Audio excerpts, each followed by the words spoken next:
Well, here we are, study number 10 in the book of Proverbs. And in one sense, we're just getting started because everything that we've done up to this point has been a prologue. The first 9 chapters of Proverbs are an extended introduction. Israel's King Solomon, wisest man who ever lived, is making a case to his son that wisdom is worth everything. It's worth more than silver, it's more than gold, really than anything that the world has to offer. And that son who he's addressing is almost certainly Rehoboam, the crown prince. He's the young man who would one day inherit one of the greatest kingdoms the ancient Near East had ever seen. Solomon knew that throne would devour a fool. So before the Proverbs themselves, he spends 9 chapters making the argument, son, get wisdom. Get it or everything else is worthless. Starting in chapter 10, the Proverbs themselves begin. And here's where it gets interesting and a little challenging for anyone who wants to teach through this book.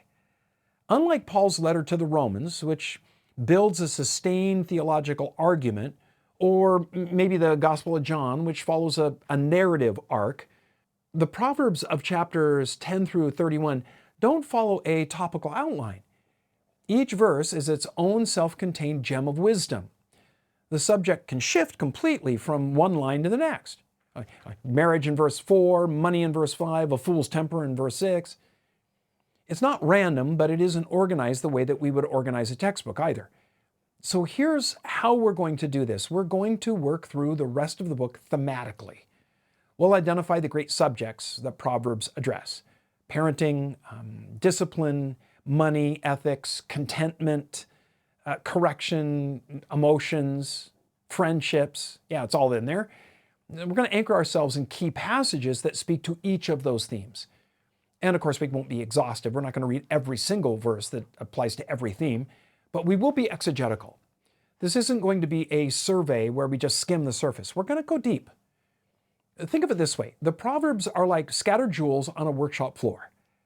You're going to sort them by kind. So rubies with rubies, diamonds with diamonds, so we can really appreciate what we're looking at.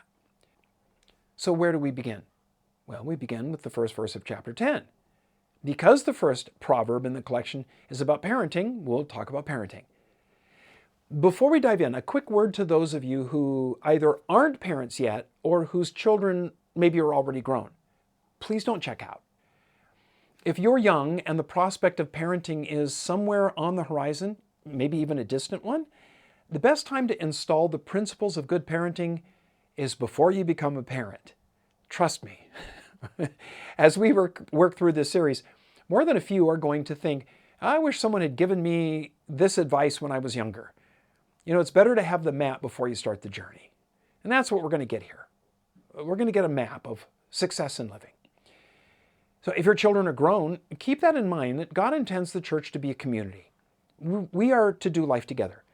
You may not be raising children in your home, but you're in fellowship with people who are. The wisdom that we find in Proverbs will give you the language to encourage young parents, to speak truth into the chaos of child rearing when someone in maybe your small group looks like they haven't slept in a week, which if they have a toddler may very well be the case. Now, to understand why Solomon wrote what he wrote, we need to, back up to the beginning of his reign. His father David had handed him an extraordinary inheritance.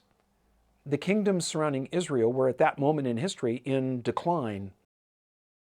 Egypt was in one of those periodic slumps.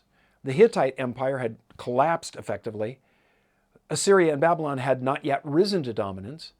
And it was into that power vacuum that David had forged Israel into the dominant force of the region, politically, militarily, and economically. David and Solomon presided over Israel's golden age.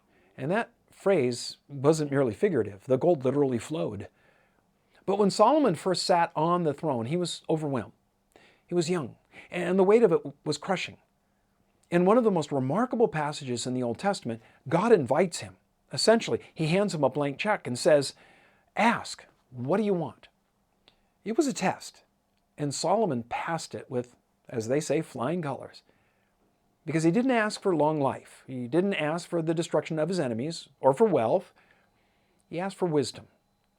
Specifically, the wisdom to govern God's people rightly and well. Now, God was so pleased with his answer that he gave Solomon Not only the wisdom that he requested, but everything that he hadn't asked on top of it. And the result was staggering. Solomon's wisdom became legendary across the ancient world. Rulers of neighboring nations heard the rumors and made a journey to Jerusalem just to see if the rumors were true. That's the scene in 1 Kings chapter 10. The queen of Sheba arrives with a caravan of camels loaded with spices and gold and precious stones. She came to test Solomon with hard questions. And when she left, Scripture tells us not half had been told to her. She was overwhelmed not just by Solomon's answers, but by the life that she witnessed in Jerusalem. The order, the prosperity, the flourishing of a people living under wise governance. And friends, listen, that's the point. The wisdom of Proverbs, it isn't philosophy for philosophy's sake. It isn't abstract musing. It's the practical skill to live well, the know-how that turns theology into thriving. The Queen of Sheba wasn't wowed by Solomon quoting Maxim at a dinner party. She was undone by watching what those maxims looked like when they were actually lived. So the Proverbs are pithy, compressed, unforgettable summaries of the way things really work. The shape of reality as God has designed it. They're a roadmap for navigating life's opportunities and challenges. They cover work, relationships, finances, family, friendship, the inner life, the full range of human experience. And the wisdom that they offer isn't just knowing what to do, it's doing it. It's putting knowledge into practice so that blessing flows and the curse gets pushed back. It's pulling the weeds that grew out of the fall so that the flowers and fruit have room to grow. Okay, Proverbs chapter 10, verse 1. We read, "The Proverbs of Solomon, a wise son makes a glad father, but a foolish son is the grief of his mother." A quick note on form before we unpack the content. The Proverbs are Hebrew poetry. Now that may not be obvious in English, but it's the way that Bible sets them in verse format rather than prose paragraphs. Our poetry works through sound, through rhyme and meter.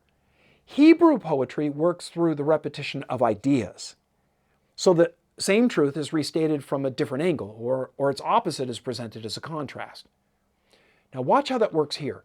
We have a glad father and the grief of his mother. Both parents contrasted by their emotional state. The wise son and the foolish son. It's the same child contrasted by the direction of their life. You see, the verse works like a split screen. On one side, the beaming face is of parents watching their child receive an award or graduate with honors or walk faithfully with God, building a good marriage, maybe raising children of their own. On the other side is the fallen countenance of a father, the tear-stained cheeks of a mother whose child has made a shipwreck of their life. Every parent knows both images are possible. That's the tension that Solomon holds up in this verse. But he's not just making an observation, he's making an argument. Because what he spent the first 9 chapters of his book doing was demonstrating his own commitment to raise a wise son. Chapters 1 through 9 aren't a curriculum he downloaded. They're the record of a father urgently, intimately engaged in the formation of his child. Solomon didn't take a hands-off approach to parenting. He was in it. And here's why that matters at the scale of history. In 1877, a sociologist named Richard Dugdale was doing research for the New York Prison Association on the relationship between family background and criminal behavior. He focused on a family that he gave the pseudonym the Jukes. They were descendants of a frontier character who had lived roughly a century before and whose offspring were turning up in New York prisons with alarming frequency. Later, in 1900, educator A.E. Winship he published a parallel study of the descendants of Jonathan Edwards, and the comparison became one of the most striking illustrations of generational influence ever assembled. Now, here's what they found. Max Jukes had no interest in God. He was, by all accounts, a hard-drinking idler who refused to take his children to church at a time when almost everybody did take them to church. He gave his family no moral compass, no faith, no framework for life. Researchers tracked approximately 540 of his descendants. Check it out. 150 had criminal records. At least 7 were convicted murderers. 100 were documented alcoholics. More than 100 women were involved in prostitution. The cumulative cost to the state of New York was estimated at over $1 million. That was a staggering fortune at that time. Jonathan Edwards was a completely different kind of man entirely. He was a Puritan pastor, a theologian of towering intellect, and a devoted husband and father. Edwards served his family and his God with everything that he had. He is best known today as the preacher of the sermon, Sinners in the Hands of an Angry God, that's accounted by some as the spark that lit the First Great Awakening. But those who knew him best knew him as a man of extraordinary warmth, discipline, and spiritual depth. He was briefly the president of what would later become Princeton University before his death in 1758. Researchers traced approximately 929 of his descendants. 430 became ministers, theologians, or missionaries. 65 were university professors. 13 university presidents. 60 became physicians, and the list includes senators, governors, judges, and distinguished scientists. Now, I want to be honest with you here, as I always try to be. This comparison has sometimes been presented as a kind of iron law that says godly parents produce godly children, faithless parents produce criminals, and a story. Now, the data is striking, but the picture is more nuanced than that. And frankly, there's a famous asterisk in the Edwards column that's worth acknowledging. One of his descendants was Aaron Burr, the man who killed Alexander Hamilton in a duel and was later tried for treason. Burr's grandfather was Jonathan Edwards himself. Even the finest tree can produce a bitter fruit. And there have always been, and always will be, exceptions in the other direction too. Men and women who came from terrible homes and became remarkable human beings through the grace of God and the influence of others along the way. Exceptions don't disprove principles. In fact, our surprise at the exceptions is itself evidence that the principles are real. When we say, can you believe that he turned out the way that he did from the family that he came from? We're conceding that family usually matters. Solomon concedes no such exception. He leads with the principle because the principle is what we need to hear. A wise son makes a glad father, but a foolish son is the grief of his mother. Parenting is a great and noble task because it's the shaping and formation of a human being made in the image of God for His glory.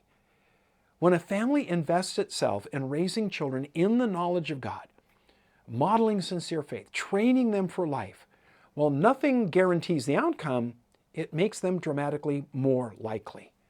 And those children can then build on that foundation and launch the next generation further than the last. Multiply that across a congregation and across a generation, and the effect on a community is incalculable. Now, Proverbs 23:24 says, "The father of the righteous will greatly rejoice, and he who begets a wise child will delight in him." There's very little in life that produces the sense that you have lived well, like watching your adult child thrive in their own walk with God. Parents who've seen that happen in their families know what Solomon means here. It's not a small joy. It's the kind that makes the person feel the whole project was worth it. In Proverbs 27:11, we find, "My son, be wise, and make my heart glad, that I may answer him who reproaches me." Now, this is a fascinating proverb because there's a voice in this verse. It's a voice that wants to make you feel like a failure. It says, you've wasted your life. That might be an enemy that's saying that. It might be your own fears. It could be the adversary himself. I mean, he's been in the discouragement business since the first humans. But the parent who can point to children walking wisely before God, man, has the best possible answer to that voice. Their lives are the rebuttal. Every wise decision a child makes, every step of integrity, every season of faithfulness is living proof that a life given to the formation of the next generation is not wasted. Now, let me broaden that. These children need not be biological. Some who are watching this have never had children of their own, or the season of that is past. But you have poured into young people. You've discipled, mentored, counseled, prayed over, wept over people who don't carry your name. Those are your spiritual children, the fruit of your faithfulness. Their names may not match yours, but because of your investment, their names are written in heaven. Well done. Proverbs 28:7 says, "Whoever keeps the law is a discerning son, but a companion of gluttons shames his father." Peer influence is one of the most powerful forces in a young person's life, and wise parents take it seriously. They will coach their children on how to choose who they spend their time with. When children are young, parents have more direct control over their social environment. But as they grow, parents must learn to step back and allow their child to make those choices, and then use them as a diagnostic. So who's your child drawn to? What kind of people does she pursue? What kind of people pursue him or her? That will tell you a great deal about where the heart is headed. Solomon's warning about the companion of gluttons cuts deep here. You see, the glutton isn't just a person who overeats. In the Hebrew world, the glutton was someone who has rejected all restraint in the pursuit of pleasure. Right and wrong collapse into a single question: did I get what I wanted? And if the answer is yes, then good. If no, bad. That's the entire moral framework of a glutton. And here's the uncomfortable truth. Parents can train children to become gluttons when those children are never told no. When every desire is met, every boundary negotiated away, when discomfort is treated as an injustice, the child learns that the universe exists to satisfy them.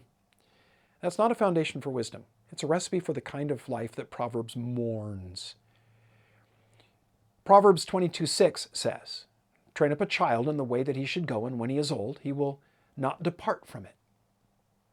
This is the verse that people frame and hang in nurseries. It's the verse quoted at baby showers and child dedications, and it deserves its reputation. But let's make sure that we understand what it actually says. The words train up, that's a Hebrew word that carries the idea of guiding, of directing, initiating.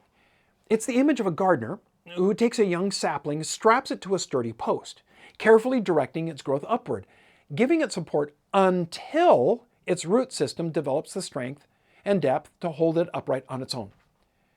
But here's the part that we sometimes miss. The post eventually has to come out. Do this. Drive around your city sometime and look at the trees in the parks or along the sidewalk.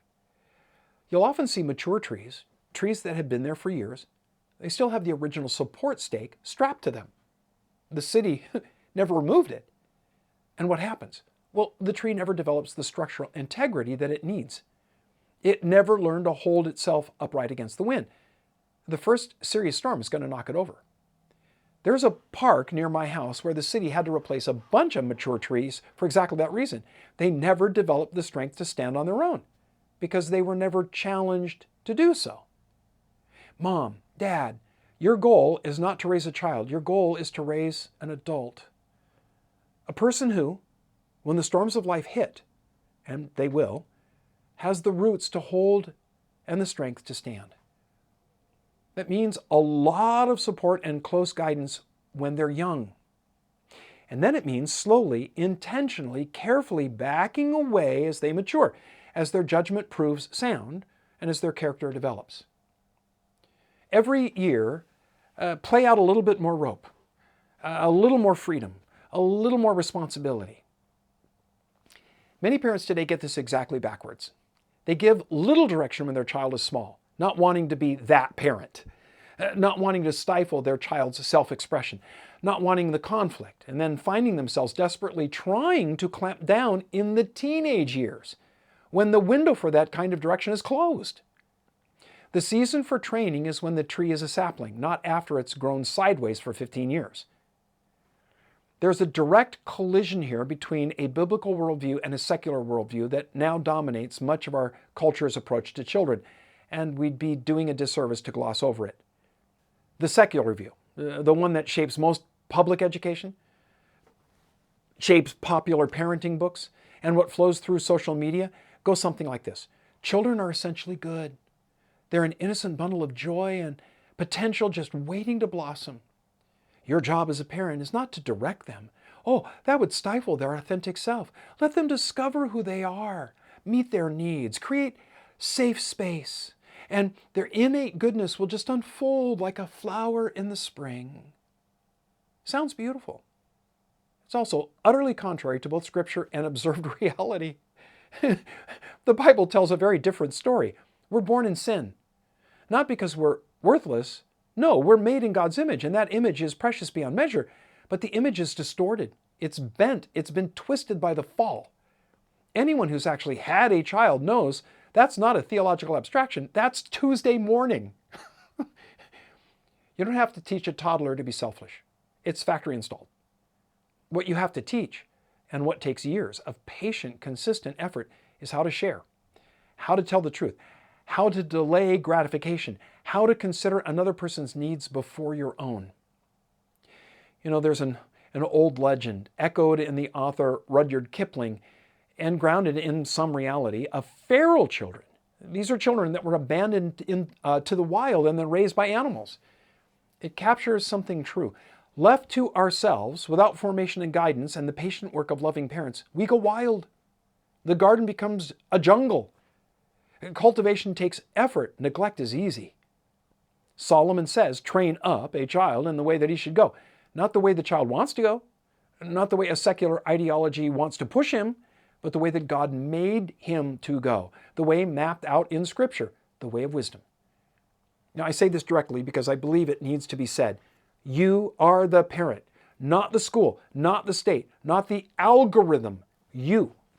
God has given you the responsibility and the authority to raise your child. That's not a task to be outsourced. We live in a cultural moment that's aggressively interested in shaping your child's understanding of reality, human identity, morality, and meaning. And much of that shaping is happening in environments where you are not present and you've not even given your consent. That means that you have to be engaged. Talk to your children. Know what they're learning. Ask questions. When they bring home ideas that contradict the truth of God's Word, don't panic, but don't ignore it either. Refute the error. Replace it with truth. Reason with your child. Do it with love and patience, but please do it. Yeah, attend school board meetings. Make your voice heard, and if necessary, if the environment that your child is in is actively working against the formation that you're trying to do, be willing to make hard choices. Listen, I know that's not easy. I raised 3. I know the cost is real. But each of us has to decide where we're going to draw the line and say, not in my home, not my family, not my children. Let's return to the verse and be honest about what it promises and what it doesn't. The verse says, train up a child in the way that he should go, and when he is old, he will not depart from it. This is a proverb. It's not a guarantee. Proverbs describe general patterns, the way things tend to work under normal conditions, under the wise governance of God's world. They are not ironclad contractual promises for every individual case, and we need to hold them that way. There are faithful parents who raise prodigal children. The heartbreak is real. And listen, no interpretation of Proverbs 22:6 that makes those parents feel like failures is honoring the text. What the proverb does promise is this: a parent who sets a child's moral and spiritual compass towards true north when the child is young. There may be seasons of wandering. There may be seasons that break a parent's heart, but when that child comes into the full awareness of adulthood, the compass tends to find its bearing again. The roots go deeper than the rebellion. I'm living proof of that, and I suspect many of you are as well. I'm grateful, profoundly grateful for parents, and especially for my mother, who trained me in what was good and true, who called me out of my foolishness instead of excusing it, who corrected me with tough love when tough love was what I needed. That training didn't make me perfect, but it gave me a compass. And more than once in my life, when I had wandered far enough to completely be lost, that compass brought me home. That's the gift that you give when you parent wisely. You're not just raising a child, you're installing a compass that will keep pointing home long after you're gone. Okay, we need to stop there. But there's so much more to say, isn't there? Parenting in Proverbs is a rich vein, and we barely scratched the surface. There's one subject in particular that we haven't touched, and it may be the most controversial aspect of our biblical parenting in this cultural moment. It's correction and discipline. Proverbs has quite a bit to say about that, and it cuts against the grain of much of what our culture tells parents today.